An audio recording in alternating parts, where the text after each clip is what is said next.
So let's talk about analytics the right way. This new book that you have co-authored with Joe Sutherland. Why did you create this book, and why now? Well, I first wrote a book proposal for it in, I think, 2017 or 2018, and did not send that proposal anywhere.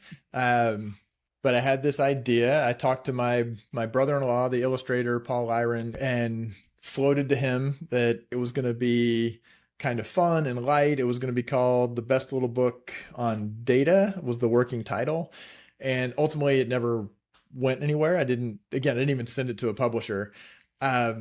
When I left my previous job with no active plans, that made it seem like, well, I should do something that I can say I wasn't just sitting around playing Pokemon Go. I was doing something useful. By that time, I had met and worked with Joe Sutherland for a couple of years. So Joe is the founding director of the Center for AI Learning at Emory University. He's worked in the Obama White House. He's got a PhD from Columbia. Brilliant guy.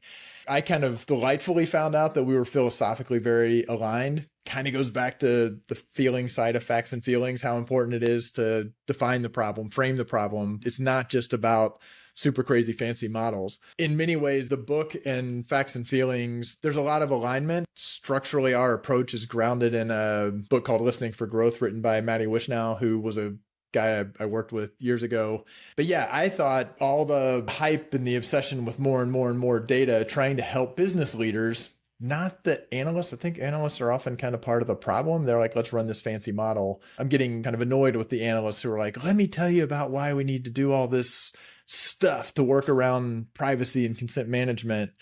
Doesn't seem helpful. So I think if business managers are more grounded in some of the fundamentals about how they can use data, grounded in the data is not going to give them the truth, it's just going to reduce their uncertainty. And what does that mean? There's lots of types of evidence. It's not all what's in your database, your digital analytics platform. How does market research fit in with experimentation, fit in with analytics and modeling and data science and AI?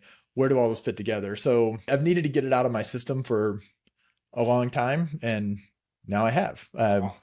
So Awesome. What do you hope people take away from the book? I hope they take away how important it is to stop and think before diving into the data. Like, am I trying to just measure the performance of something? Am I trying to make a decision? How critical is this decision? How can I make sure that I'm using data in a focused way to reduce my uncertainty? Where does AI plug into this, and where does, so we've kind of hit on some of the themes of that.